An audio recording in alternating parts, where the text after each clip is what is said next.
अस्सलामुअलैकुम। आप सब लोग कैसे हैं? उम्मीद है खैरियत से होंगे, अपने अपने घरों में खुश होंगे, आबाद होंगे। मैं भी ठीक अल्हम्दुलिल्लाह। तो बस थोड़ा सा मौसम चेंज हो रहा था और मैंने आपको बताया था काम बहुत बढ़ जाता है जब एक सीज़न जा रहा होता है और दूसरा सीज़न आ रहा होता है। तो ऐसे वक्तों पे फिर इस तरह की हुडीज़ और जैकेट्स तो अभी भी इस्तेमाल हो रही हैं और मैं एक एक करके ब्लैंकेट भी धो रही थी। जो एसी ब्लैंकेट है, अभी मैंने इनके पापा का धोया था पिछले दिन, और अब जो है मैंने अहमद का धो दिया। अब जैसे जैसे इन लोगों ने यूज़ करना शुरू कर दिया है तो अब मैं धो के और फिर इसको यूज़ कर रही हूँ। फिर अभी 1-2 महीने बाद जैसे थोड़ा सा मैला हो जाएगा तो फिर इसको धो देंगे।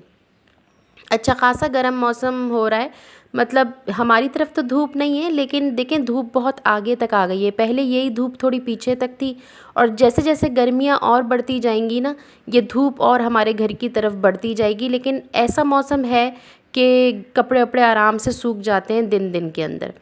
तो बस आए आप आपको कुछ ऐसे गार्डन की अपडेट्स दूं। कल वैसे गार्डन का मैंने काफ़ी हद तक टूर कराया था, अगर आपने मेरा वो वाला व्लॉग मिस कर दिया है तो वो भी देख लीजिएगा। अच्छा, और कल मैंने जो है वो दाल चावल भी पकाए थे, उसकी रेसिपी भी डाली थी। अच्छा, रेसिपी जो इसकी फुल कंप्लीट रेसिपी है ना, वो ऑलरेडी मेरे ब्लॉग उसमें वीडियो में है। उसकी एक अलग वीडियो मैंने बनाई है। जैसे मैं दाल चावल ये मैंने कल बनाए थे, और इसकी पूरी मैंने बघार तड़का जो है वो सब करना, मतलब किस तरह मैं करती हूँ ये सब आपके साथ शेयर किया था। लेकिन फिर भी अगर इसकी कंप्लीट रेसिपी आपको चाहिए हो कि मैं इसको उबालते में क्या क्या डालती हूँ, तो उसकी जो है ना ऑलरेडी मेरे यूट्यूब चैनल पे है, तो इसलिए मैंने कंप्लीट रेसिपी नहीं डाली थी, मगर कल आपके साथ ये सब शेयर किया था। अच्छा, 2 अंडे भी उबाल के रखे थे, और ये क्यों उबाल के रखे थे ये जो है मैं आपको बताऊँगी आगे जाके। थोड़ा सा बघार भी किस तरह का तड़का मैं देती हूँ मलका मसूर की दाल पे, ये भी कल आपके साथ डिस्कस किया था कल की वीडियो में। लहसुन, हरी मिर्च और अदरक को काटूंगी, और बाहर से कड़ी पत्ता लेकर आई थी और वो भी तड़के में डाला था। तो ये सब भी कल आपके साथ शेयर किया था। और ये मैंने एक पॉट है, ये निकाल के जो है वो बाहर टेबल पे रखा है, और इससे ये कि थोड़ा सा मैं यहाँ पे काफ़ी वक्त बैठती हूँ आजकल, बल्कि काफ़ी अरसे से बैठ रही हूँ। जब से मौसम ठंडा हुआ है यहीं बैठ जाती हूँ कि यहीं किचन है, तो यहाँ आके बैठ जाती हूँ, फिर किचन में काम करने लगती हूँ। तो मैंने सोचा थोड़ा सा चेंज करूँ, तो ये मैंने निकाल के ना यहाँ पे रखा, और अब देखें इसका लुक कैसा लग रहा है, या मैं आपको उस तरफ से दिखाऊं कि कैसा लग रहा है। तो आप मुझे कमेंट करके बताइएगा ज़रूर। थोड़ा सा चेंज हो गया, और जैसे सालन वाला निकालना हुआ तो वो इसमें निकाल लूँगी, और साइड में इसके अंदर जैसे कुछ भी रखना चाहूँ तो मैं रख सकती हूँ। मैं कभी कभार फूल भी सजाती हूँ, वो भी सजा सकती हूँ। हैंकीज़ वगैरह भी रख सकते हैं, सॉसेस वगैरह भी रख सकते हैं। तो मुझे थोड़ा सा मैं चेंज कर चाह रही थी कि यहाँ पे मैं काफ़ी देर बैठती हूँ और मुसलसल इन चीज़ों पे नज़र पड़ती है, तो इंसान जो है ना वो एक ही जैसी सेटिंग से ना बोर हो जाता है। तो इसलिए मैंने इसको थोड़ा सा चेंज किया है। और आपको कैसा लगा तो कमेंट बॉक्स में बताइएगा ज़रूर, या फिर अगर कोई और आइडियाज़ हों आपके इस सब को लेकर, इस अरेंजमेंट को लेकर, तो प्लीज़ मेरे साथ शेयर ज़रूर करिएगा। और मैं आपकी जो राय है वो बहुत कीमती है मेरी नज़र में। और यहाँ फ्रूट बास्केट मैंने यहाँ पे शिफ्ट कर दिए, इसमें मैंने फ्रूट्स थोड़े अलग अलग करके रखे, क्योंकि यहाँ से हवा इनको लगती रहेगी, वरना बहुत जल्दी ख़राब होने लगते हैं फ्रूट्स जो हैं। और फ्रिज में रख के फ्रूट्स मैं यूज़ करती नहीं हूँ। पपीता वगैरह तो रख देती हूँ, लेकिन केले और ये सब चीज़ें मैं, कीनू वगैरह नहीं रखती। अच्छा, ये कुछ स्टोरेज बॉक्सेस हैं जो मैंने धो धुला के यहाँ साफ़ सुथरे करके रखे हैं, थोड़े से ड्राई हो जाएंगे तो फिर मैं इनको भी रख दूँगी, तो बहुत आसानी हो जाती है कुछ भी चीज़ स्टोर करने में ना, जैसे लहसुन, अदरक वगैरह। अच्छा, अरीशा का कमरा तो काफ़ी हद तक साफ़ सुथरा डन हो चुका है, क्योंकि अक्सर से बेशतर मैं करती ही रहती हूँ। तो कभी ड्रेसिंग टेबल हटा के सारी सफाई करवा देती हूँ, तो कभी जो है वो स्टडी टेबल हटा के सारी सफाई करवा देती हूँ। तो इसी कमरे में ज़ाहिर फर्नीचर है, और ये ड्रेसिंग टेबल ये मेरी है। शादी से पहले जो है ये मेरे कमरे में मेरी अम्मी अब्बू के घर में थी, और ये स्टडी टेबल भी मेरी है। मतलब ये मेरी बचपन की यादें हैं जो मेरे अब्बू ने मेरे लिए बनवाई थी। तो स्टडी टेबल भी इस पे ही मैंने पढ़ के जो है वह एमबीए किया और अपनी सारी स्टडीज़ की। अब मैं यहाँ पे ये देख रही थी कि और क्या काम है जो होने वाला है। तो एक ये हीटर है, इसको उठा के रखना है, और एक ये इलेक्ट्रिक केटल है, इसको उठा के रखना है, क्योंकि गैस की प्रॉब्लम होती थी तो इलेक्ट्रिक केटल की ज़रूरत होती थी। और यहाँ पे अरीशा के काफ़ी सारे जो हैं वो सर्टिफ़िकेट्स लगे हुए हैं। यहाँ इसने अपने पापा की तस्वीरें लगाई हुई हैं, इसको काफ़ी सारे सर्टिफ़िकेट्स मिले हुए हैं माशाल्लाह। कहीं हैंड राइटिंग पे मिले हैं, कहीं इंग्लिश स्पीकर पे मिले हैं, कहीं किसी और चीज़ पे मिले हैं, डिबेट पे मिले हैं, यहाँ पे इसको इंग्लिश राइटिंग के अंदर इसकी राइटिंग के ऊपर मिले थे। इसकी राइटिंग बहुत प्यारी है माशाल्लाह। तो बस इस तरीके के इसके सर्टिफिकेट्स हैं जो इसने यहाँ पे इस तरीके से लगाए हुए हैं, और ये इसने अरेंज किया है। और ये इसकी बर्थडे पिक है जब ये पहले साल में थी। तो बस दाल चावल का लुक कुछ इस तरह हुआ। बघार तो खैर मिक्स ही हो गया, क्योंकि जब मैंने दाल निकाली तो इस तरीके का लुक था। और अहमद ने दाल चावल खाए थे और अरीशा ने कोफ्ते खाए थे, क्योंकि मैंने रात को कोफ्ते बनाए थे। तो वो अरीशा ने कहा, उसने रात को कोफ्ते नहीं खाए थे तो इसलिए उसने कहा मैं कोफ्ते खाऊंगी, तो आप रोटी बना दीजिए मेरे लिए। तो मैंने कहा कि अब कोफ्ते कम ना पड़ें, तो इसलिए मैंने जो है वो अंडे उबाल लिए थे कि मैं वो 1-2 अंडे भी इसमें डाल दूँगी। तो वो फिर ये होता है ना कि भाई एक अंडा खा लिया, एक कोफ्ता खा लिया, तो फिर इस तरह सालन जो है वो पूरा हो जाता है। और अब मैं देख रही थी सालन थोड़ा गाढ़ा गाढ़ा भी लग रहा था, तो मैं इसमें थोड़ा सा पानी डालूँगी ताकि ये थोड़ा सा इसका शोरबा जो है वो सही हो जाए। तो इस तरह का ना अंडे आलू का सालन या इस तरह के सालनों में अंडा डाल के खाना मुझे बहुत पसंद है। वैसे मुझे अंडा बिल्कुल भी नहीं अच्छा लगता, लेकिन सालन में अंडा मुझे बहुत अच्छा लगता है। किस किस को लगता है बताएं ज़रूर कमेंट बॉक्स में। फिर दोपहर का टाइम था और मुझे बहुत ज़रूरी काम था, ग्रॉसरी करने जाना था, तो मैं निकली घर से। तो हमारे बिल्कुल घर के बाहर जो है ना ये नर्सरी है, और आपको पता है कि मैं फूलों की और पौधों की कितनी बड़ी दीवानी हूँ। तो बस वो देखा तो मुझसे रहा नहीं गया और मैंने फ़ौरन कैमरा निकाला। और क्योंकि उमूमन ज़रा मैं पैदल जो है वो इधर उधर कम ही जाती हूँ, लेकिन आज मैं चूँकि बग़ैर किसी उसके थी कन्वेंस के, तो मैं पैदल ही जा रही थी वॉक करके। तो मैंने सोचा कि आज मौका अच्छा है कि मैं आज इसकी वीडियो बना सकती हूँ, वरना उमूमन हम लोग गाड़ी या रिक्शे या किसी उसमें होते हैं, मोटरसाइकिल वगैरह पे, तो फिर हम लोग सही से वीडियो नहीं बना पाते हैं। और यहाँ अरीशा माशाल्लाह बहुत खुश हो रही थी, क्योंकि पिछले से पिछले वीडियो में जब मैंने आपको दिखाया था कि वो सीज़नल पौधे देख के बहुत खुश हो रही थी, तो मैंने कहा आज इसको यहाँ दिखा दूँ। लेकिन यही बात है ना कि ये बस अब 1-1.5 महीने के वो हैं, तो आइंदा से मैं कोशिश करूँगी कि बच्ची को मेरे सीज़नल पौधे इतने पसंद हैं, उसको गुलाब के भी बहुत पसंद है, लेकिन ये सीज़नल भी बहुत पसंद है। तो मैं अब आइंदा से ना इसको लेके जाया करूँगी और मैं कहूँगी भाई अपनी पसंद के ले लो जो भी लेना है।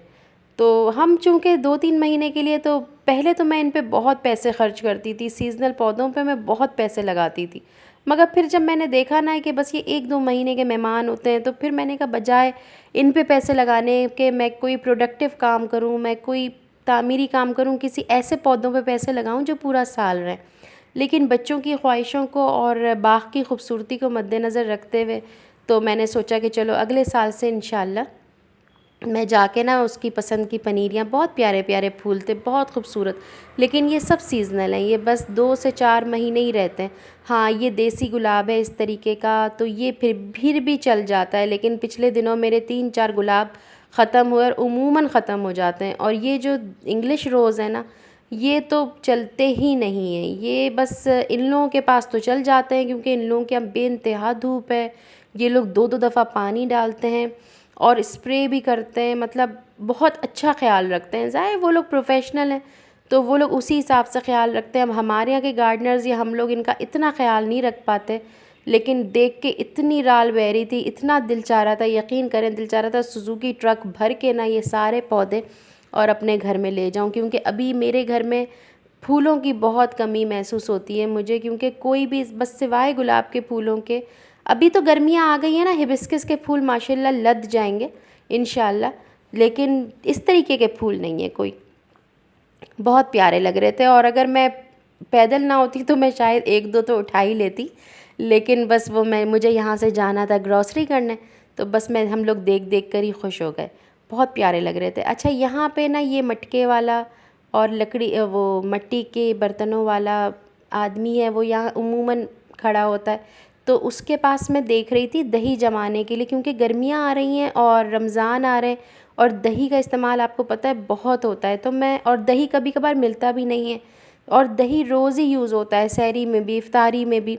तो मैं सोच रही थी यहाँ दही जमाने के लिए कुछ ले लूँ, तो मैं सोची आधा किलो दही के हिसाब से मैं लेना चाह रही थी, मगर मुझे कोई ऐसा यहाँ पे मिला नहीं कि जिसमें आधा किलो आए। या तो आ रहा है तो 1 पाव 1.5 पाव वाला आ रहा है, या फिर आ रहा है तो वो 1.5-2 किलो वाला आ रहा है। तो अब मैं यही सोच रही थी, तो इतने देर में अरीशा को ये झामा अच्छा लगने लगा, फुट स्क्रबर, तो मैंने कहा ले लो।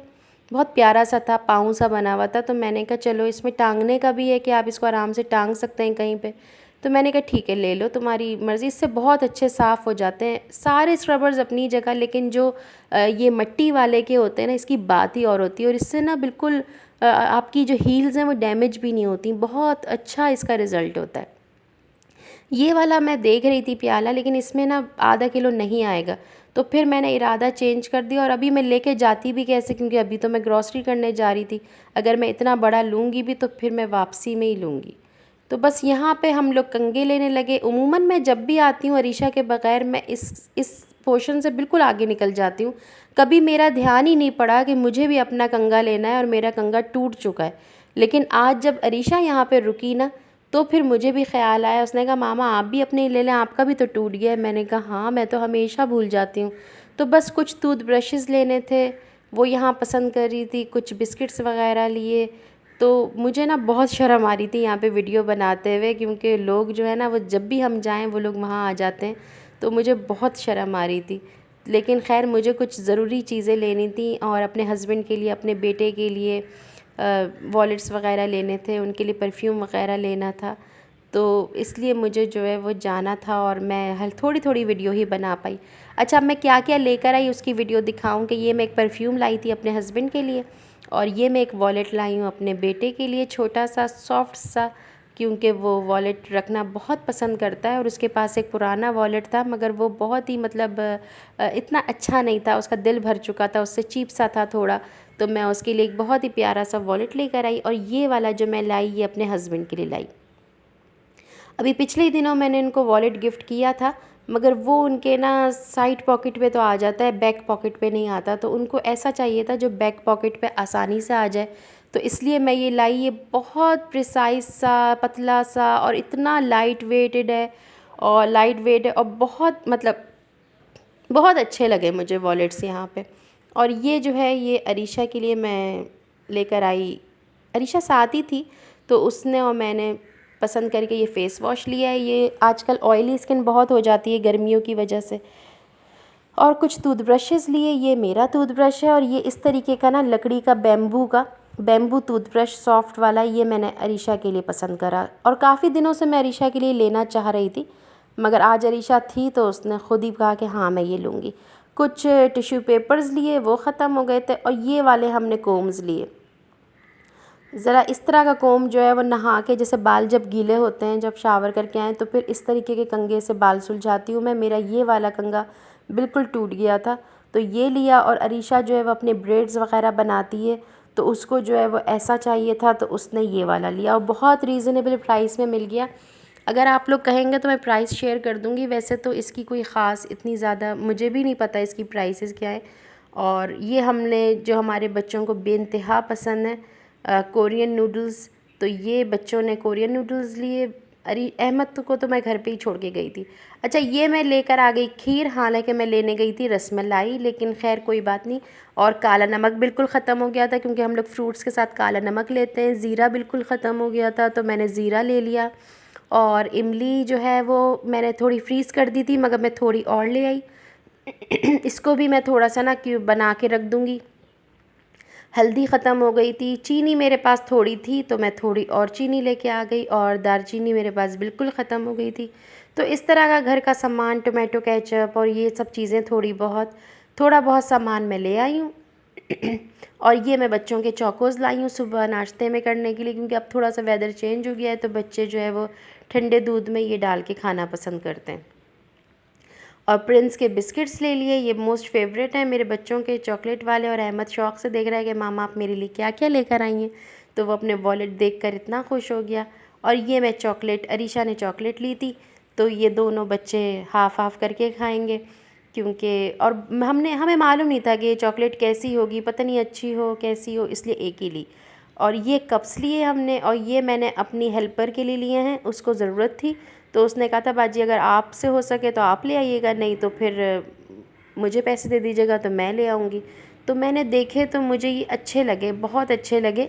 ये बहुत अच्छी क्वालिटी के हैं, लेकिन रीज़नेबल प्राइस के अंदर मिल गए। लेकिन इसमें यह है कि 3 एक कलर के हैं, मतलब एक डिज़ाइन के हैं, और 3 जो है ना वो दूसरे डिज़ाइन के हैं। तो उनके पास तो ज़ाहिर रैंडमली भी चल जाएंगे, तो उनको तो अपने डेली यूज़ के लिए ही चाहिए, मगर अच्छी क्वालिटी के मुझे अच्छी रीज़नेबल प्राइस में मिल गए। तो ये इसकी प्राइस तो मुझे पता है कि ये 400 के मुझे ना 6 मिले हैं, या 400 से भी कम पैसों में। तो काफ़ी रीज़नेबल प्राइस थी, तो मैंने इसलिए उसके लिए ले लिए। अब यहाँ पे थोड़ा ज़ीरा दालचीनी मैं रीफ़िल करके रखना चाह रही थी, तो मैंने कर दिया थोड़ा बहुत। अच्छा, इसकी ना दालचीनी मैंने थोड़ी बहुत तो इसमें रख दी, और बाकी जो है ना वो एयर टाइट कंटेनर में रख दूँगी, क्योंकि उसकी थोड़ी सी खुशबू कम ना हो जाए, तो मैं थोड़ा थोड़ा मसाला ही निकालती। तो इधर मैंने ज़ीरा भी भर दिया, और ज़ीरा अभी और लेकर आऊँगी। अभी मैं थोड़ा सा ही लेकर आई, क्योंकि मुझे इतना अच्छा ज़ीरा नहीं लग रहा था। तो मैं अभी भून के भी मुझे पीस के रखना है रमज़ान के लिए भी, और वैसे भी हल्दी बिल्कुल एंड चल रही थी, तो मैं यही सोच रही थी कि इसको रीफ़िल कर दूं या पहले इसको इस्तेमाल कर लूं। लेकिन फिर मैंने रीफ़िल ही कर दिया। मैंने कहा अब क्या मैं इसको उठा के रखूं इधर उधर, तो रीफ़िल कर ही दो। तो ये सब भी देखना पड़ता है। फिर चीनी भी मैंने रीफ़िल करी, काला नमक जो है वो भी मैंने रीफ़िल करा। तो बस यही सब काम करें। और ये देखें, ये है मेरे कंघे की हालत। जो मेरा शार लेक के बाल सुलझाने वाला कंघा है, ये मुझे बहुत पसंद है और बहुत पुराना है और बहुत प्यारा लगता है। और मुझे कोई ऐसा नहीं दिखा जो इसका नेमुल बदल बन सके, लेकिन अब इसमें गिनती के सिर्फ 4 या 5 वो रह गए थे, तो फिर मैंने ये वाला ले लिया। Thanks for watching. फिर मिलेंगे, अपना ख्याल रखिएगा। अल्लाह हाफिज़।